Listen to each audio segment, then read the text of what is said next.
మీ personal interviews మరియు వ్యాపార ప్రకటనల కొరకు ఈ నెంబర్ని సంప్రదించండి. హాయ్ హలో నమస్తే, వెల్కమ్ టు అవర్ ఛానల్. నేను మీ ప్రియాంకారావు. ఈరోజు మనతో పాటు మెడికల్ ఆంకాలజిస్ట్ ప్రవీణ్ అడుసుమిల్లి గారు ఉన్నారు. వారితో మాట్లాడదాం. బ్లడ్ క్యాన్సర్ రావడానికి రీజన్స్ ఏంటి, బ్లడ్ క్యాన్సర్కి ఎలాంటి ట్రీట్మెంట్ అవైలబుల్గా ఉంది, అలానే బ్లడ్ క్యాన్సర్ వస్తే చచ్చేందుకు మెడిసిన్స్ వాడాలా లేదంటే ఇక ట్రీట్మెంటే లేదా, ఇలాంటి విషయాలు మనం ఆయన అడిగి తెలుసుకుందాం. నమస్కారం సార్. అందరికీ నమస్కారం.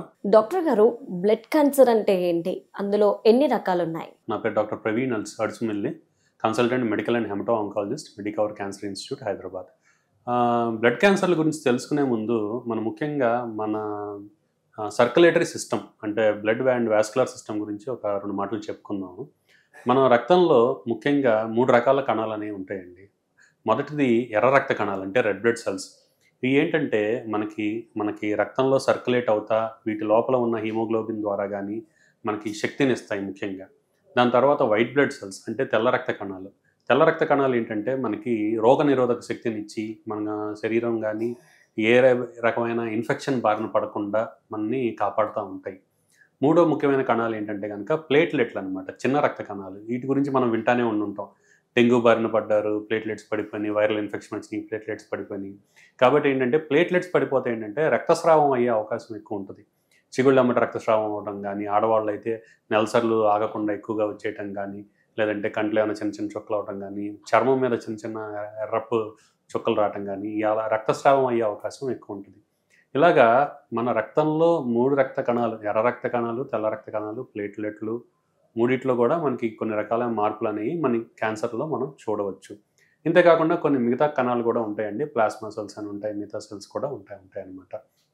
ఏదైనా కారణం వల్ల ఈ కణాలలో ఏమైనా క్యాన్సర్ మార్పు వస్తే కనుక దాన్ని మనం బ్లడ్ క్యాన్సర్ అంటూ ఉంటాం. ఈ కణాలన్నీ కూడా మనకేంటంటే తల్లి కణాలు అంటే స్టెమ్ సెల్స్ నుండి ఏర్పడతాయండి. అతి ముఖ్యంగా మనకి చెప్పుకోవాల్సింది ఏంటంటే ఎముక మూలికలు. ఈ కణాలన్నీ కూడా మనకి ఎముక మూలికలు అంటే బోన్ మ్యారోలో తయారయ్యి దాని తర్వాత రక్తంలోకి వచ్చి మన శరీరం మొత్తం తిరుగుతూ ఉంటాయి. వీటిలో ఏమైనా తల్లి కణాల్లో కానీ వీటిలో కానీ ఏమైనా మార్పు వచ్చి అవి క్యాన్సర్ కింద కణాల కింద మారితే దాన్ని మనం బ్లడ్ క్యాన్సర్ అంటాం. ఈ బ్లడ్ క్యాన్సర్లో మనం ముఖ్యంగా తెలుసుకోవాల్సింది ఏంటంటే బ్లడ్ క్యాన్సర్లు అన్నీ ఒకటి కాదండి. దీంట్లో వివిధ రకాలైన బ్లడ్ క్యాన్సర్లు ఉంటాయి. ముఖ్యంగా చెప్పుకోవాల్సింది ఏంటంటే మైలాయిడ్ క్యాన్సర్స్ అంటే మైలోసైట్స్ అంటే తెల్ల రక్త కణాలు ఒక రకమైన కణాలకు వచ్చే క్యాన్సర్స్ని మైలాయిడ్ క్యాన్సర్స్ అంటాము.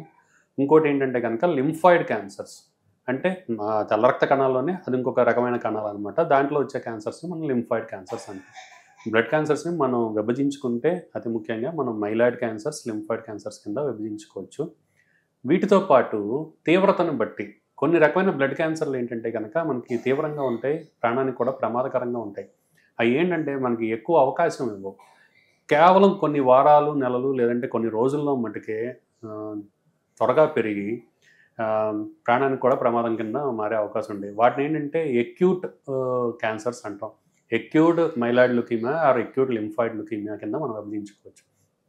కొన్ని రకాల క్యాన్సర్లు ఏంటంటే అవి పెరగడానికి చాలా సమయం పడుతుంది. కొన్ని నెలలు, సంవత్సరాలు కూడా మెల్లమెల్లగా పెరగచ్చు. కాబట్టి ఈ ఏంటంటే మనకంటే ప్రాణానికి ప్రమాదం కింద సంభవించవు. మనం ఈ క్రమంలో ఎప్పుడు కనుక్కున్నా కానీ జాగ్రత్తగా మనం మందులు వాడుకోవడం ద్వారా ఆ పేషెంట్ని జబ్బును నయం చేసుకోవచ్చు, ప్రాణాన్ని కూడా కాపాడుకోవచ్చు. కాబట్టి బ్లడ్ క్యాన్సర్ అన్నీ ఒకటి కాదు.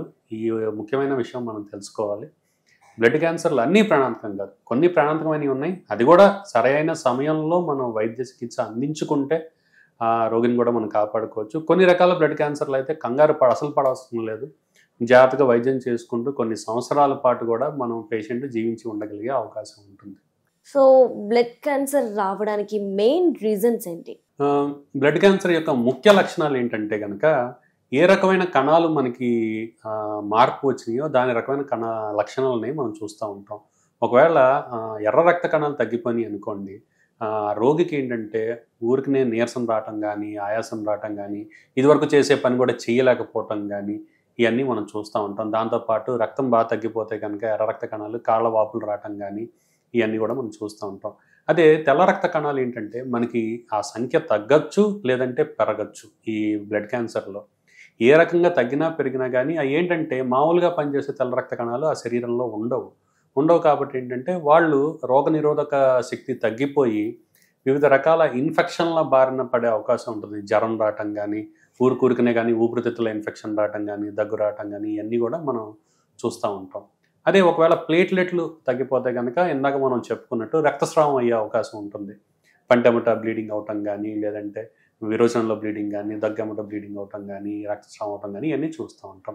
కాబట్టి ముఖ్యంగా ఏ రకమైన రక్త కణాలు మనకి మార్పు చెందినాయో ఆ రకమైన లక్షణాలు మనం చూసుకునే అవకాశం ఉంటుంది.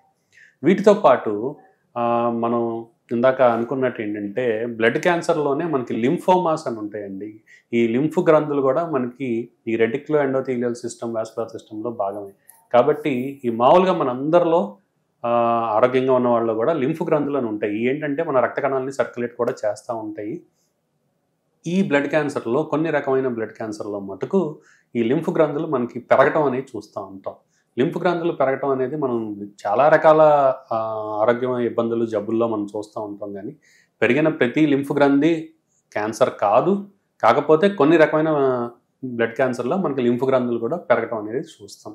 అదేంటంటే మనకి మెడ దగ్గర చిన్న చిన్న గడ్డలు లాంటివి రావచ్చు, లేదంటే యాక్సిల్లా అంటే చంకలో గడ్డలు రావచ్చు, లేదంటే కడుపులో మనకి బయటికి కనిపించవు కానీ కడుపులో కూడా చిన్న చిన్న లింఫ్ గ్రంథులు లింఫోమాల కింద ఏర్పడే అవకాశం ఉంటుంది.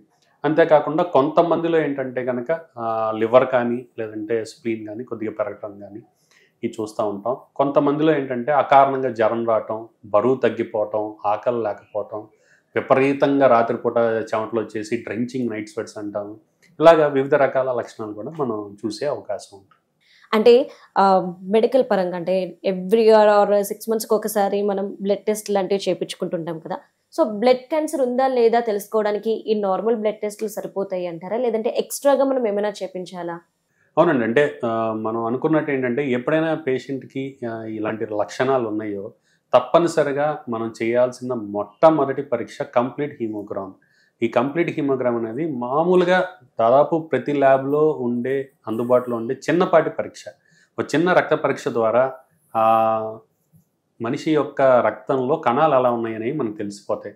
దాంతోపాటు ల్యాబ్లోని పెథాలజిస్ట్ మైక్రోస్కోప్లో చూడటం ద్వారా మామూలుగా ఉండే కణాలు ఉన్నాయా, లేదంటే కణాలు సరిగ్గా తయారవ్వట్లేదు, క్యాన్సర్కి సంబంధించిన మార్పులు ఏమైనా ఉన్నాయా అని కూడా మనం చూస్తాం. ఒకవేళ ఆ కణాల్లో ఏమైనా మార్పులుండి మనకి క్యాన్సర్ లాంటివి కానీ లేదంటే వేరే ఇబ్బందులు కూడా ఉన్నాయని చెప్పి అనుమానం ఉన్నట్లయితే కనుక తదుపరి పరీక్ష ఏంటంటే కనుక ఎముక మూలిక పరీక్ష, అంటే bone marrow aspiration and biopsy.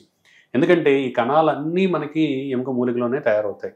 కాబట్టి ఎప్పుడైనా ఏ చిన్నపాటి క్యాన్సర్ మార్పు ఉన్నా కానీ అది తప్పనిసరిగా ఎముక మూలికలో మార్పు నుండే మొదలెడుతుంది. కాబట్టి ఆ bone marrow aspiration and biopsy పరీక్ష ద్వారా జబ్బు ఉందా లేదా అనేది నిర్ధారణకి మనం వస్తాము. అది ఏ రకమైన జబ్బు, ఏ రకమైన బ్లడ్ క్యాన్సర్, ఇందాక నేను చెప్పినట్టు వివిధ రకాలు ఉంటాయి, మైలాయిడ్, లింఫాయిడ్ అని. సో ఏ రకమైన బ్లడ్ క్యాన్సర్ అని తెలియటానికి కూడా ఈ రోజుల్లో ఫ్లో సైటోమెట్రీ అంటామండి. ఫ్లో సైటోమెట్రీ అనేది ఒక నిర్దిష్టమైన స్పెషల్ పరీక్ష. అది ఎముక మూలికలో నుంచి కానీ లేదంటే మామూలుగా మన రక్తంలో తీసుకున్న ఆ బ్లడ్ శాంపిల్ని మనం ఈ ఫ్లో సైటోమెట్రీ పరీక్ష ద్వారా ఫైనల్గా మనం ఆ జబ్బు నిర్ధారణ, దాంతోపాటు ఏ రకమైన బ్లడ్ క్యాన్సర్ అనేది కూడా మనకి తెలియపరుచుకోవాలి. డాక్టర్ గారు, బ్లడ్ క్యాన్సర్లో ప్రజెంట్ మనకి ఎలాంటి ట్రీట్మెంట్ అవైలబుల్గా ఉంది? ఇక్కడ ఒక ముఖ్య విషయం మీరందరికీ అర్థమయ్యేటట్టు నేను మామూలు భాషలో చెప్తాను. మిగతా సాలిడ్ క్యాన్సర్స్ అంటే మనకి రొమ్ము క్యాన్సర్ కానీ, పొట్ట క్యాన్సర్ కానీ, లేదంటే ఊపిరితిత్తుల క్యాన్సర్ కానీ తీసుకోండి, అది ఎక్కడైతే ఉన్నాయో ఆ ఒక్క భాగంలోనే ఉంటాయి. బ్లడ్ అనేది ఏంటంటే మన రక్తం శరీరంలో ఒక చోట ఉండదు, మన శరీరం మొత్తం అది సర్క్యులేట్ అవుతా తిరుగుతూ ఉంటుంది. కాబట్టి బ్లడ్ క్యాన్సర్కి స్టేజెస్ అనేవి ఉండవు. ఎందుకంటే అది శరీరం మొత్తం తిరుగుద్ది కాబట్టి ఆ రక్త కణాలు శరీరం మొత్తం తిరుగుతూ ఉంటాయి. కాకపోతే ఏంటంటే బ్లడ్ క్యాన్సర్లో మనకి తీవ్రతను తెలుస్తాయి. ఈ బ్లడ్ క్యాన్సర్ రావడానికి ఒక ముఖ్య కారణాలు ఏంటంటే దాదాపు జన్యుపరమైన మార్పులే. ఎందుకంటే మన శరీరంలోని కణాలన్నీ కూడా మనకి డివైడ్ అవుతూ ఉంటాయి. ఒకవేళ ఆ కణాల విభజనలో ఎప్పుడైనా మార్పు వచ్చి ఈ జన్యుపరమైన మార్పులు వచ్చి సరిగ్గా విభజన జరగకుండా ఉన్నట్లయితే అవి క్యాన్సర్ కింద మారే అవకాశం ఉంటుంది. కాబట్టి ఈ జన్యుపరమైన మార్పులే మనకి బ్లడ్ క్యాన్సర్ యొక్క ముఖ్య కారణం. దీంతోపాటు మనం కొన్ని రకాల రేడియేషన్ ఎక్స్పోజర్స్, ఒక హానికరమైన రేడియేషన్ ఎక్స్పోజర్స్ మనం చెప్పుకోవడానికి ఏంటంటే కనుక అణుశక్తి నుండి వచ్చే రేడియేషన్ ఎక్స్పోజర్స్ కానీ, లేదంటే కొన్ని రకాల సిటీ స్కాన్స్ కానీ వాటిలో కూడా మనకి హార్మ్ఫుల్ రేడియేషన్ ఎక్స్పోజర్ ఉంటుంది. కొన్ని రకాల మనకి ఈ పరిశ్రమలు ఫ్యాక్టరీస్లో నుంచి కూడా వచ్చే హార్మ్ఫుల్ ఎక్స్పోజర్ రేడియేషన్ వల్ల కూడా మనకి బ్లడ్ క్యాన్సర్ బారిన పడే అవకాశం ఉంటుంది.